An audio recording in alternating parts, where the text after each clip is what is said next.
Welcome to Ask an Advisor. I'm Wes Moss here on the Clark Howard podcast with the one and the only Clark Howard. It's great to see you, and I know it's late to say Happy New Year, but you and I haven't seen each other in 26. You said Merry New Year to me. I did say Merry morning. New Year. That's a line from a 1980s movie. I think that you stay with Happy New Year, then you maybe transition. I think halfway through the month. You really? Stop saying it, yeah. Okay, depends. But I said Happy New Year to somebody on the elevator yesterday, and they said, "Isn't it a little late to say it?" And I'm like, "Really? I'm sorry. I said something positive." Sorry. Yeah. So we've got a cool topic today. You and I are going to start talking about, I'd say the big news, one of the biggest pieces of financial news, wasn't breaking news because we kind of knew it was coming, is the retirement of Warren Buffett. And he's so young. He is not young. But he still has the mind of a very young person. And he's still super sharp and super witty, and he's still funny. He's still fun to listen to. And he's had just an incredible run, and he is technically retiring now as the lead or the CEO of Berkshire Hathaway. He's turning the reins over to Greg Abel, his longtime confidant, but he's going to remain the chairman. So technically, he's got a part-time job in retirement. And you and I are going to talk a little bit about that retirement and what that might mean for holders of Berkshire Hathaway and just what it means in general, I think, for our industry, the investment industry. And then two, I wanted to answer in the second part of the show, the big question for 2026. We've had 3 good years of a stock market, 3 years in a row.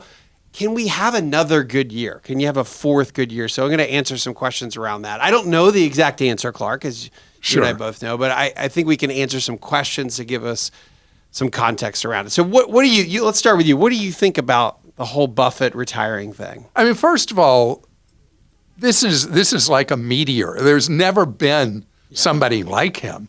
You were telling me what you thought his return had been for his fund since it started. It was some crazy number you said? Yeah, it's from 1965, and I remember looking at this.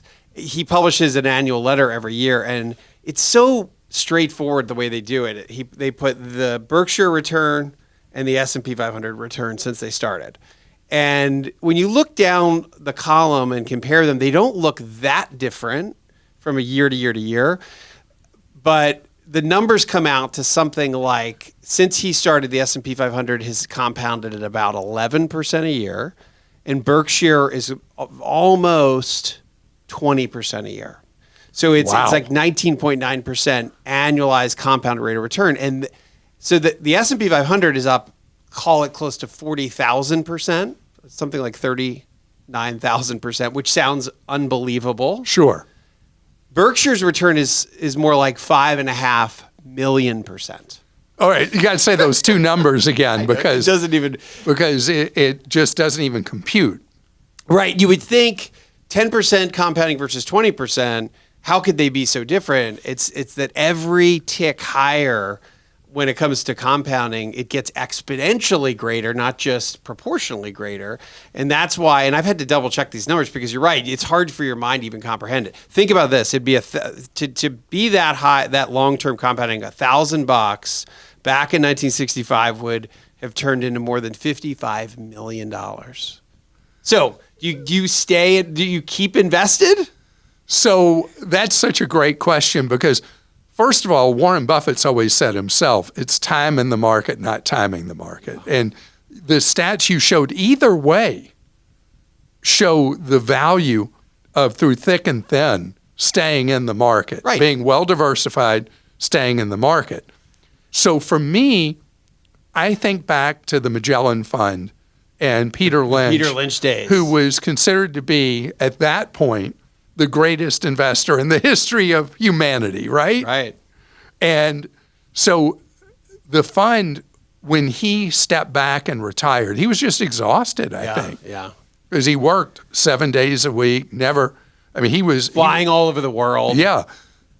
It was never the same once he was gone. And my late father, who as a young man, I don't know if you know this, he worked on the floor of the New York Stock Exchange. Was he was a trader or He was one of the grunts running around, and he learned investing right on the floor of the exchange. He always said that advice he got from an old grizzled trader was something he carried with him his whole life, and that was, you always follow the jockey, not the horse. So at this point, Berkshire Hathaway, the big question mark, the big unknown with him fading into this Did new they role. lose their jockey? They lost their jockey. That's what I would say. It's not, did they lose their jockey? They did. I mean, they lost Munger, and he was so good, and he was the yin to the yang. Yeah. And now both the yin and the yang have stepped out. I mean, Charlie Munger's deceased, but I don't think it's the same going forward. So does that mean you dump? I would say no. I'd say you don't go all in. Diversification is everything. So what are the three funds Warren Buffett's always said?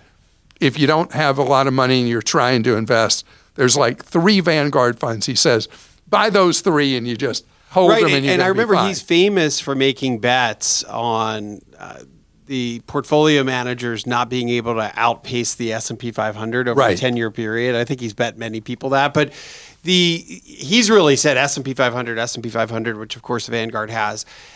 There's a couple of things that were interesting about it, and I read a lot about it on the day that I guess it must have been New Year's Day or the day after New Year's, and there's 2 things that really strike me about this transition. One, he was very adamant that Greg Abel, the new CEO, is in his mind the most competent person he knows, and said in several different ways that he wouldn't trust anybody on Wall Street, a financial advisor, anyone else that he knows to manage his money rather than Greg Abel. So that's a huge vote of confidence for Greg Abel, and also said that Greg Abel is extraordinary at understanding businesses. And I think it's always important when investors talk about businesses, because we think about the market, we think about stocks, we think about prices, but in the end, we're really just investing in pieces of businesses. And Berkshire is about owning a conglomerate, dozens and dozens of other businesses. And it's funny how he threw around, Greg Abel came and ran, he went overseas and ran something in Asia for us, and he went and ran something for a couple of years over in the UK, and then came back here to Omaha and did something here ran this company for 3-4 years like it was just nothing. But he said he's an amazing operator and understands what businesses need to grow. So I think that's a big vote of confidence.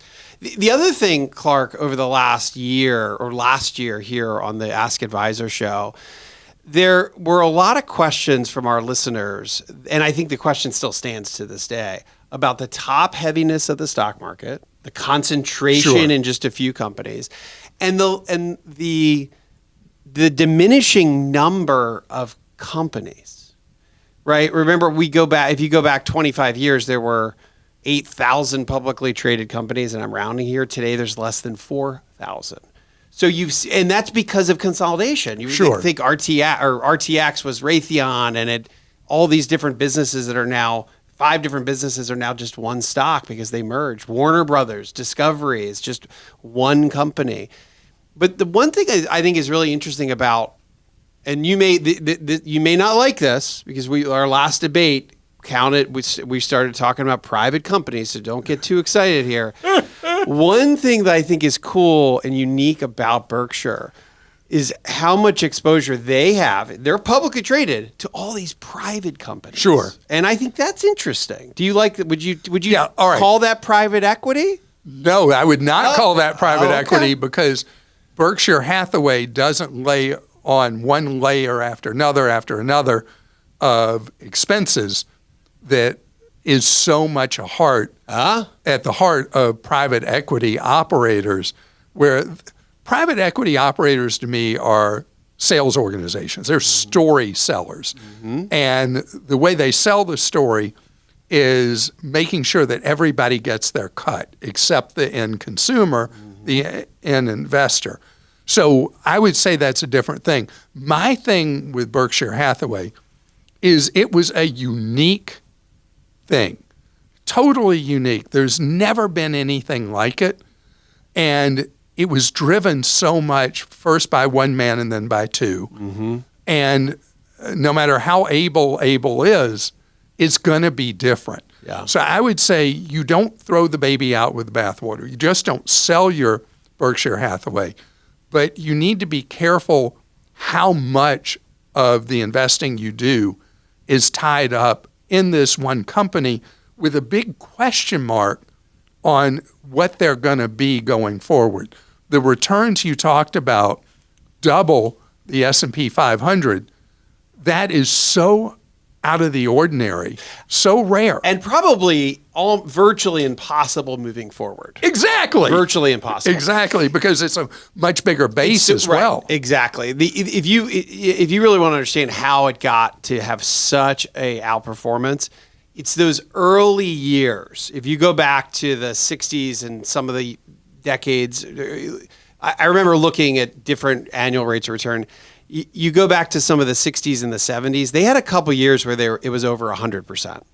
And they were able to do that when they were relatively tiny. So, and Buffett has talked a lot about that over the years. It's that it's a lot easier to double $100 million company, 100 goes to 200 million, than it is to double a $200 billion company to grow another 200 billion to get to 400 billion. And a lot of their, that's where they are. A lot of their base are slow growing companies. Methodical. So you cannot grow at the same way from when you're a baby entity to now you're a lumbering giant. Yeah. So I would say that Geico is an example. One of the privately held companies within Berkshire Hathaway. We all know that's fallen way behind Progressive with technology. I mean, they are not as sharp.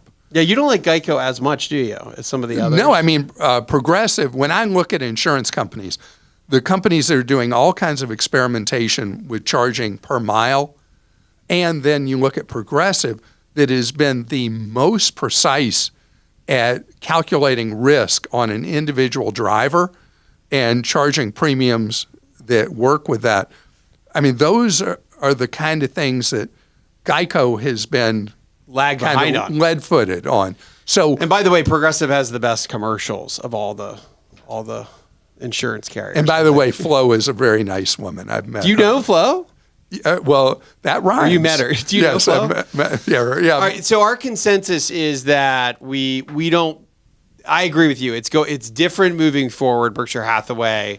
We can't recommend whether you buy, sell, or hold it. What I would just say is that I think that it's still under very able management, no pun intended, and that it's a unique business because it's publicly traded. To Clark's point, there's not a layer of private equity fees inside of it because they just own the privately held businesses within Berkshire Hathaway. Which is completely different than the whole Wall Street private equity. I won't call it a scam, but a lot of times it's a ripoff for the individual end investor. Whereas this form of private ownership in a big public company is a lot cleaner. To your point, I would agree with. All right, so we're okay with it. So theoretically, we don't it is not you having to call balls and strikes. Yeah. It's just a question for you.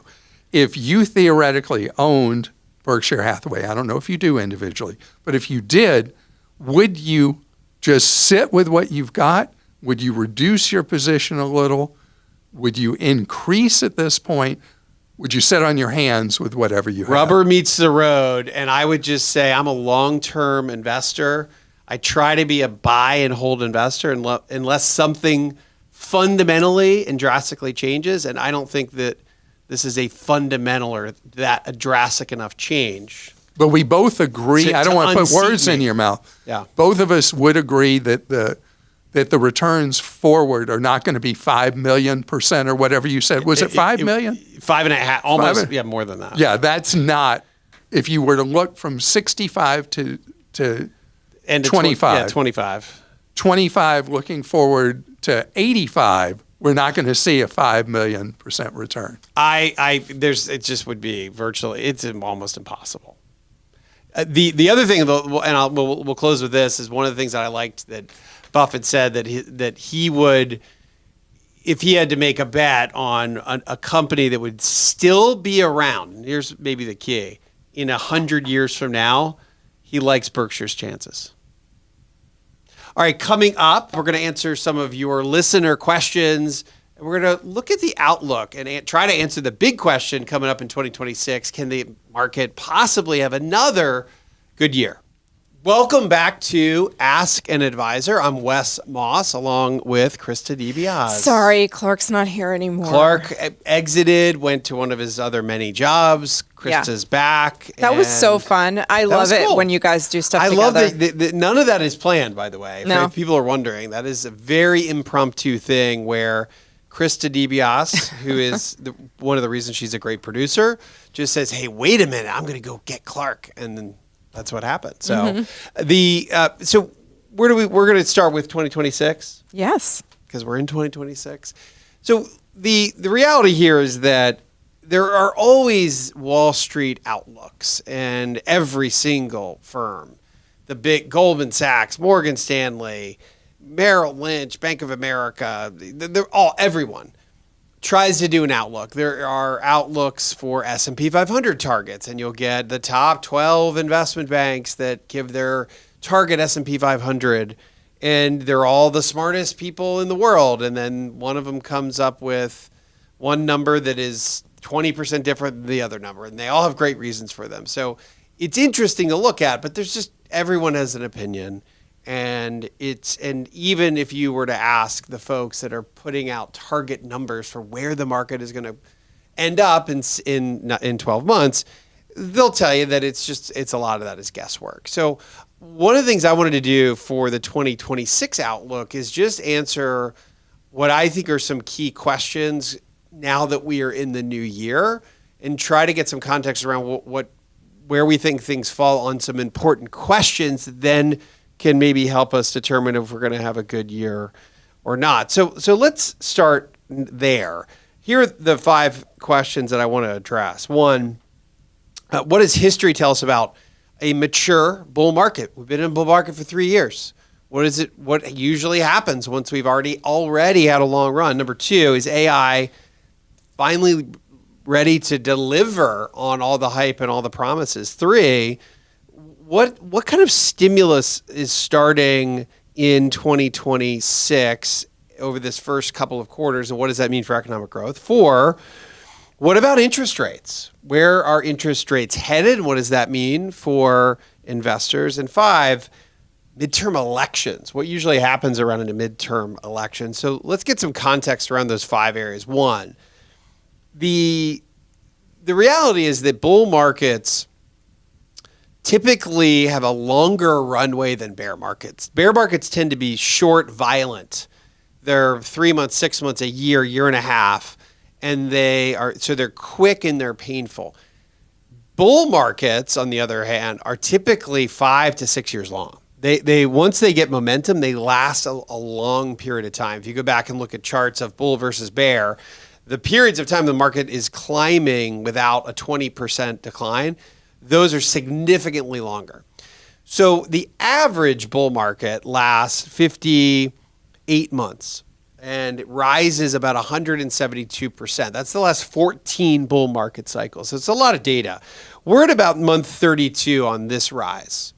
Month 36 on this rise. So call it, actually, I wasn't wearing my glasses. Month 39 on this rise. Let me make sure. Yeah, that's what it was. I put a 2 and it should have been a 9. We're at month 39 when it comes to this expansion, and about 92%. So the average bull market is 172%. We're at about 92%. What does that mean? Well, mathematically, you can't just divide the two, you can't just subtract those two numbers. Mathematically, we would have another 41% to go to get there. Now, that's just history, but I think it's an indicator that if history continues to repeat, this bull market we're in now isn't necessarily that old. Mm-hmm. It's not an old bull, it's not an infant, but it certainly could have more room to run. What about AI? We've had now, it's kind of I think it's not a coincidence that the stock market has had a very strong 3-year run, and that coincides right around the same time that OpenAI launched ChatGPT, and then there was a flurry of other AI tools that were early in the cycle 3 years ago. Then I would say they became more well adopted. And now we're looking at not just for adoption, but productivity in the year 2026. Are we going to get productivity? So it's 2023 was excitement and imagination. 24 was all the build out chip centers, data centers, power usage. And then 2025, we had adoption and we had experimentation. Still early, still only 3 years in. The question will be, does the market itself move away from only favoring the particular AI players versus having that productivity spread out to all industries? Now, there's something interesting about what we're seeing about earnings. And again, earnings drive equity markets. If you go back to the fourth quarter of 2024, so a little over a year ago, the Mag 7, the big 7 companies that again, most of these are heavily involved in AI, they had earnings growth of 62%. The rest of the market was 1%. But what we've seen is almost every single quarter since, so 5 quarters since, the Mag 7 earnings growth has come down and the rest of the market earnings growth has come up. And if you go out the next 5 quarters, estimates are that we'll get to parity, meaning that AI, the Mag 7 earnings growth will be around 15%, and the rest of the market, the other 493 companies, forecasted had earnings growth of around 15%. So what that tells me is that we are early but not brand new in having productivity spread out to the other sectors. And I think that's an interesting development to really watch for in 2026. And then what about rates? We know that the Fed has continued to cut rates. We were at 5.5%. Now we're down to 3.7%. There's $7.5 trillion in money markets right now. Those money market rates, as you may have already started to see, they're coming down. They tied to the federal funds rate. And that could change the landscape a little bit. When money market rates are 5, it's pretty easy to let money just sit there, Krista. And because you're getting compensated really well. When money market rates come down and now you're getting 3.5 or 3, if rates go even further down, you're getting 2.5. Investors start to get a little antsy about money's not working for you, and it encourages investment. So with $7.5 trillion in money markets, if rates continue to come down, we could see more of that money want to go back into equities, back in to stocks, which could be a tailwind for the market in general. And then 5, this is a total wild card. I have no idea what's going to happen here. What I do know is over the course of history, when it comes to the election years, midterm years, they're kind of the worst of the 4-year cycle. You've got your election year, post-election, which is midterm. Then you've got the pre-election year. Then you have your final election. Call it. So you've got post-election year, midterm year, where we are today, then the post-midterm, and then the election year. This is the worst year of the 4-year cycle. But it's still a positive year on average, up 7%. But the drawdown is the biggest of the 4, down 17, 18% on average. And it makes sense. We have a lot of uncertainty all through the summer and the fall as we're headed up to midterms. I think this year will be no different. We could have we could have a change in control. The House and the Senate are very tight. So those elections are going to create some consternation because of all that uncertainty. Put it all together, Krista, and we don't know if we can have another great year for the S&P 500. But to me, we skipped number 3. Yeah, the taxes. Were you going to tell me, or let me just? I didn't know. I thought maybe you did it on purpose. No, I'll make this one quick. Tax refunds in the first quarter and the second quarter of 2026 are going to be tremendous. Going to be over $500 billion. That's a huge increase from last year. It's equivalent to about $1,000 per taxpayer. That we know typically gets spent. That money goes back into the economy. Those tax refunds. That could add a whole 0.5% to GDP. On 2.5% GDP, that'd be a 20% growth rate. So or bump to GDP. So that's another tailwind. Put that all together, and there's no guarantee that 2026 is going to be a good year for equities or a good year for the economy.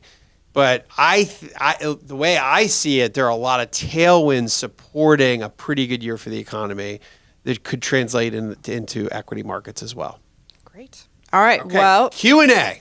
We're going to start with Andy in North Dakota. Thanks for submitting your question, Andy. And if anyone else has a question, you can go to clark.com/ask.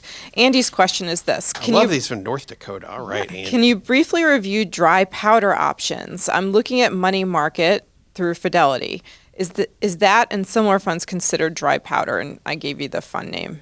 That's just a money. I think I didn't. I don't know. SPAXX, but yeah, I think that's just a money market. yeah. Anything that is a money market mutual fund is absolutely dry powder, Andy. In almost said Notre Dame, North Carolina. Mm-hmm. North Dakota. I was drawing the buckets out the other day, and there's 4 of them. There's the cash bucket, income, growth, and then there's the alternative income bucket. That's the way I see. You can look at your investment allocation as a pie chart with 4 different pieces of the pie that are all different asset classes or more than that. I like to look at them in the form of these 4 buckets. I think it's important to understand that dry powder lives, everything in the cash bucket is dry powder. And then a good portion of what lives in your income or bond bucket, that's also dry powder. So dry powder is in both of those buckets. Absolutely, money market mutual funds count because those are usually ultra short-term treasuries or ultra short-term government bonds. And they are highly, highly safe. So that plus cash plus CDs. Also, that things that are they're not perfectly stable like a money market fund would be a bond fund that's short-term or even short to intermediate term fund that has a high level of high level of credit, meaning either government bonds, treasuries, high quality municipal bonds can count that are relatively short term, and high quality corporate bonds. All of those, in my opinion, as long as they're not long dated, as long as they don't have long durations, those are there to protect you and be stable when equity markets go down. And for me, that qualifies. And there's some subjectivity to this, Andy, but that they qualify as those safety assets that you want to have 3 years of or so when you're in retirement. Okay. This one's from Tammy in Florida. My son received a settlement for $70,000. He's afraid that the stock market is a bubble. He's 34 and he just began investing in his company's 401k and Roth IRA. What do you advise? He lives in California, has no debt, but his rent is $3,200 per month. He works full time, and even though he makes around $100,000 per year, it's a real struggle in California. He has maxed out his 401k and Roth IRA and is looking for ways to reduce his tax burden. Please help me help him. Sounds like a scene out of Jerry Maguire. Help me help you, Jerry. I'm going to help Tammy help your son, Tammy. This makes me think of, there is this thought, Tammy, that, and this happens to lots of people, that there's something safe about investing in your Roth account or your 401k. And there's something less safe about investing after-tax money. Mm-hmm. And that's just not true. It's not true at all. But here's why it makes sense that people think that. It's because you automatically, especially when you're in your 30s for your son, Tammy, he knows that he shouldn't touch that money until he's almost 60. So he creates, and rightly so, a long time horizon around that money, which makes investing much safer. Because the longer we hold assets that are volatile, equity market assets, the higher the probability that they increase in value. And our shorter time horizon, the more uncertainty we have, particularly around equity investing. So if he's maxing out his 401k and he's maxing out his Roth, he's already investing. Mm-hmm. He just knows that is a long time horizon. Help him understand that it's the same thing for that $70,000. Now, he may want to take 35 of it, let's say, and keep it in high yield savings because it's an emergency type fund. He's too young to have to worry about dry powder. That's really more for people getting close to retirement or in retirement. For now, it's really just emergency money. And perhaps half of that could be emergency money. And the other half, label it with a long time horizon, because it's money that could be worth an awful lot when he's 60 or 55.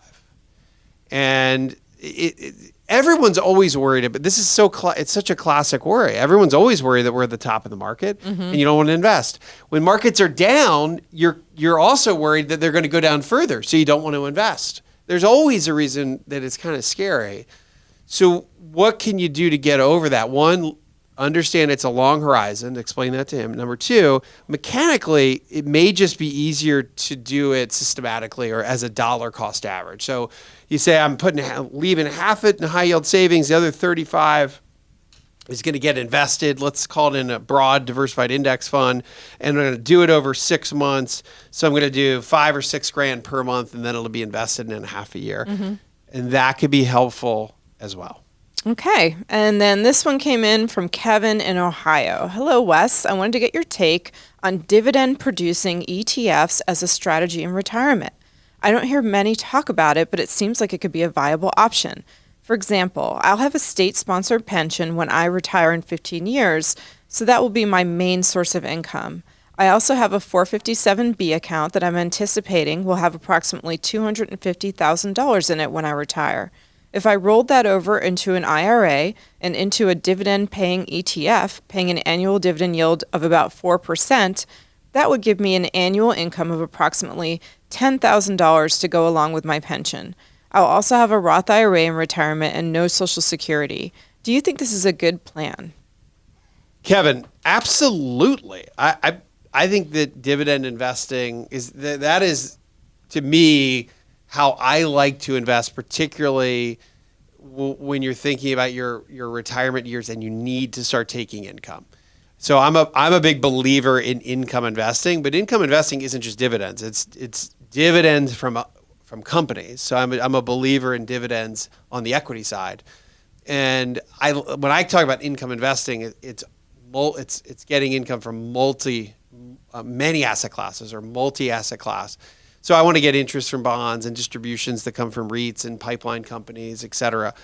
But when it comes to creating income in a retirement, I'm just a huge believer in doing that through dividends.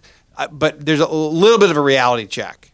Now, you're way out. You still have another 15 years. Who knows where yields will be then? But note that right now, sure, you can find 4% dividend yielders in this market, and you can have a portfolio that has all equities, and you only are looking for dividend payers, and you're getting a 4% yield. You've got to get really specific to the really high dividend payers to do that. Historically, four isn't that high for dividend payer. It's just that yields are low right now. They're only a little above 1% for the S&P 500, so 4% is 4 times that. So just note that I would be less inclined to find the highest dividend payers and more inclined to find moderate dividend payers that are growing. And if that is only 2.5% or 3%, that's still good. You're really relying that 10,000 from the 250 is really utilizing the 4% rule. The 4% rule is not that you're just getting that much in income. It's about getting part of that in income. Maybe it's 2.5%, 3% of the 4%, and then the rest is appreciation. And that's how you should be able to safely withdraw that 4% plus inflation over time. So simple answer there, yes, I'm a big believer in dividend investing. All right. Well, thank you for joining us today and every week on Tuesdays. Clark will be back tomorrow with a brand new episode. And please, if you would like to receive daily money advice from Team Clark, and once a week we send out an investing specific newsletter that has a lot of advice from Wes in it, you can sign up at clark.com/newsletters. Have a great rest of your day.